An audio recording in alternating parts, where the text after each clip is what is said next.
Here's a name I can say from the Eradicator.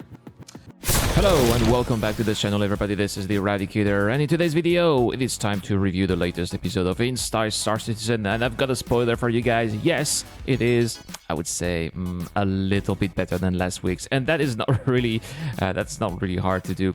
But first, guys, I've got to talk about something. This is the end of the month. We're soon into September, and I thought, what am I going to give away in September, guys? And so I decided to actually create a poll. So you guys are going to decide what we're going to have in September. So let's have a look at that poll here. You need to go to the community tab, and you're going to see this this poll here. What would you like to see given away in September? I gave you 4 different choices, guys. Another Tomb Raider Ranger LTI. Yes, I bought through a lot of them. An RSI Ursa rover, a 2013 RSI Aurora Legionnaire LTI game package with Squadron 42. I still got a few of them in my buyback store. Or maybe a $50 RSI gift card. That also might be interesting, especially the anniversary is coming up, and with the gift card, that's gonna add you some store credit. You'll be able to buy whatever you want. So you guys, please tell me, choose. Please tell me what you want in that community tab. I'll let you guys choose, and we'll figure it out on September 1st. So thank you very much. Anyway, let's get down to business, guys, and let's go back to our Instar Star Citizen. And today we started the episode with let's say the mine, of course, talking about the Nautilus. Obviously, very interesting news that I completely discarded the other day when we were talking about the Nautilus. Now, of course, here John Crew is explaining that we have a lot of offensive gameplay in Star Citizen, and that this is going to add some defensive gameplay. Well, this is something that we already know, but he reminded us that actually mines were quite omnipresent in Chris Roberts' games, and that's something that I remember back in the old. If you guys have played Starlancer or Freelancer, it's true that there were quite a few minefields in there, and yeah, this is definitely a type of gameplay that reminds me of some of these classic Chris Roberts games. So not surprised that a ship like the Nautilus is being implemented in the game. It's a ship that they've been working on for quite some time. Apparently, they started in September and it's almost ready. They just wait for the whole mine technology to be implemented into the game. But probably that's what DG thinks. The games, he thinks that they need server-side object container streaming for all those mines to be able to survive it. I don't think so. I think that mines are going to work a little bit like cargo. Plus, they're not going to be fully persistent. They're going to stay over a certain period. But eventually, Nautili. I don't know how to say that in plural. But eventually, those ships are going to have to come back and maintain those minefields. So I just like the idea that minefields are not just going to stay there forever. Just lay your minefield and then you just gone and it's going to be there forever, like in the real world, which is really annoying. So that makes a whole lot of sense, especially for a game that eventually you want to keep that minefield at a certain position. You're going to have to come back, make sure it's still there, make sure the mines are still functioning, bring some additional one. That makes sense. And I would even say that it makes more sense to actually have a ship like that. I might have said in the past that maybe it would make more sense to rent a ship. Like if you wanted to have a minefield, just rent the Nautilus and that's about it. But since you're going to have to maintain those minefields, now it makes more sense to actually buy that ship because it turns out that you may need it more than I had anticipated. Personally, I'm not going to buy any of these because, you guys, in the future, I don't plan to have any military outposts or whatever. I want to have a food empire. So mines are not really going to be very useful for that. But I can totally understand that some orgs would have want to defend certain not outposts but storage facilities, that have rivals maybe would be able to use such a ship. Anyway, they also talked a little bit about some extra improvements. Look at these beautiful textures. I love those patterns looking like actual craft. This is very, very nice looking like actual sculpted stones or metal. Tons of different new textures are going to be available in the verse in various forms of capacity. So that is a way, again, guys, that's the whole format with Inside Star Citizen I have a problem with. It's too short. We want to have more details, and unfortunately they're not giving much details. Some eventual liveries for the future variants of the Vanguard. Now Jared said that these are not final, but I love these obsidian and copper. I really like that one. They also talked about the future different AI, not UIs, such as, for example, something that is much needed in the future, being able to change the color of the chat, especially, when you have a background that's a little bit too bright, like, you're entering a planetary atmosphere and you cannot read the text anymore. So when that happens, changing the text might be a good idea. They also talked a little bit about the new different various attachments for weapons. So here they're going to show us a suppressor. Let me put the sounds for you guys to hear how it sounds like on the LH86. Some of the ways the weapon features team are working to let players customize their FPS experience in the Star Citizen universe. And finally, for this week, definitely much quieter than the original LH86. It's great because sometimes, the problem with guns, especially when you are in a closed environment like SPK, it's very easy, especially if you are a seasoned player. Of course, if you're a rookie, of course, maybe not. But if you are an experienced player, when you are at SPK or other locations that you visit quite frequently, it's very easy to say where gunshots are coming from. But I guess that if there's a silencer or a suppressor like that, it is going to be more challenging for players to identify where their enemy is located. And as a result, if you are shooting if you are using a gun with one of these suppressors, it's going to be much more difficult for your opponent to identify your location. So I like that. That's a great addition. Again, I know I'm repeating myself. The show is only 12 minutes long. That is too short. We need at least 15 minutes. As DJ would say, this is the sweet spot. I agree with him. I don't know what you guys think. Please tell me in the comments down below. What is your preferred length for Inside Star Citizen? I would say at least 15 minutes is a must. 12 minutes is still a little bit too short. Then they're talking about different sounds. So great how they are improving the immersion. Sounds really play a great role into the immersion of Star Citizen to make the whole universe more believable. Listen to that also. Surface of a planet or a moon. Oh. Sound makes I don't know if anyone is going to make big jumps like that. Probably I think your character should die, even though, Daymar doesn't have a very high gravity.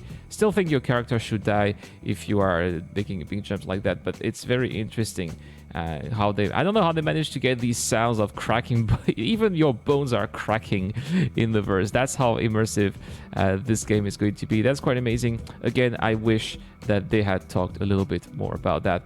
Now, the next segment, guys, I am not happy about the next segment.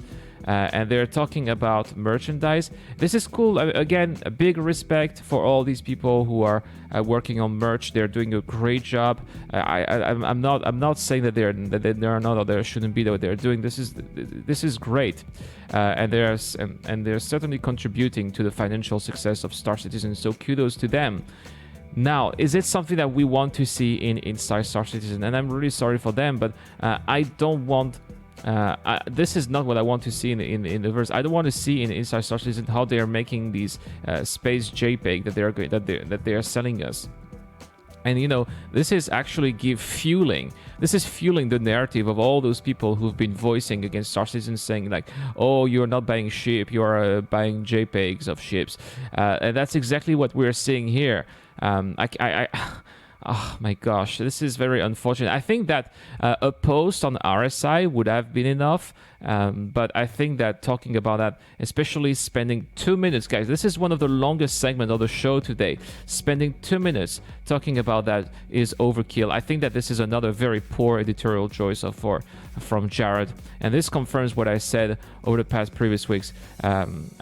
Jared, love you, man. You're a great guy, but sometimes you need to step up your game a little bit. This is not cool. All right, Next, we're talking about another very important thing for the future of Star Citizen, the improvement of UI. I know a lot of you guys have been complaining about the UI. The UI is not very functional. The UI is not easy to click on. The UI is not easy to see. And it's great to see Zenbien talking about it a little bit to show us what is going to come in the hopefully in the near future. Look at that. This is what's going to this is going to be the future UI for elevators. Right now, elevators are a little bit clunky. You need to click precisely on which floor you're gonna get. With this new UI, you're gonna get this, right in your face. Boom! You know exactly at which level you are, which one you're going to click on, and this makes things much more.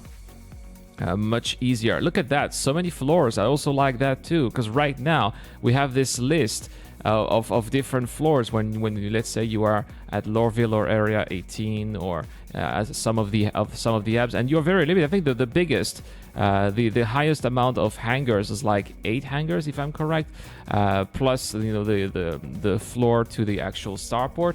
Look at that, this goes all the way to 24, and they can go even more. It also gives different options. Can go to lobby or some of the main floors that only have one big button. So pretty cool. I like that very much. Good job, Zen. I cannot wait to see that implemented in the verse. They said that tomorrow we're going to have an episode of Pilot Talk instead of Star Citizen Live, and they're going to talk about the roadmap. Jared did give it away. They are going to talk about the roadmap, so it is maybe something that we're going to see in the roadmap update. I cannot wait to see if we're also going to see 3.10 or 3.11. We still need to see 2 more quarters in the roadmap. Traditionally, they give us a full year ahead until Q2 of the next year. So we still need to see Q2 of 2020.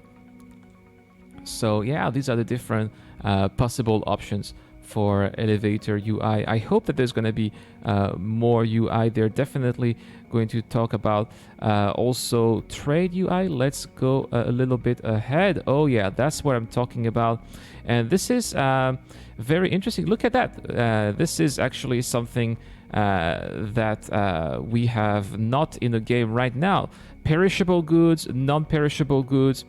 Are we going to have perishable goods in the game? Does that mean that we can actually there's actually going to be a timer until you deliver them? That would be awesome. Deliver something from point A to point B in the shortest amount of time. I like that very much. That means that definitely, let's say you want to deliver some food from, say, Gallet Family Farm until Lorville. That means that maybe using a Starfire won't be the best idea. You probably want to use something a little bit quicker, like a Freelancer Max, for example. I like the idea very much. We also have something like medical samples. Oh yeah, nice. Right now we only have some of these as delivery boxes, for delivery missions. But if these are going to be actual commodities in the game, and we definitely need new commodities in the game, then I am all for it. This is awesome, and I like the new UI. Oh, nice. We have actually how it looks like on the picture. Yeah, nice job, CIG. Nice job. This is going to be my thumbnail. Look at that from Mineral Company. Yeah. All right. I'm taking a screenshot. Boom. This is going to be the thumbnail for this video. I like that very much. I know a lot of you guys love trading. I love trading in the game so much. And I know it's just, the embryo of the game. It's just, a tiny bit of what's going to come. And it's already so believable and immersive. I can't wait for all of these future additions to the game. Yeah, thank you, CIG, for showing us that. This is looking awesome. I really hope that Zenbien is taking his time to making these new additions as I would say as enjoyable as possible. I think this looks like what's coming up in the Moby class as well. I don't know. Is this the rework of the Moby class that we're seeing here? They didn't say too much about what this is, but it definitely looks like. Oh no, maybe this is actually going to be some of the new possible options that we're going to have in the UI. Oh my goodness, this is definitely heralding some very interesting times in the future. I cannot wait for that. And that's pretty much all that we had in this episode. So thank you so much for watching. I hope you really enjoyed this new take on Inside Star Citizen. I try to give you a little bit more details about what we see today. Anyway, guys, that's all for this episode. But now let's not go anywhere because we still have 2 days for the giveaway. This month, I am giving away a Tumblr Ranger CV with lifetime insurance, the perfect space motorcycle if you want to do planet-side delivery missions. All you need to do to get a chance of winning is to subscribe to this channel and to comment to any videos posted this month. The winner will be announced early September, so good luck to everybody out there. Don't forget to check out the poll in the community tab to check out what is going to be given in September. It's you guys to choose, so please do it.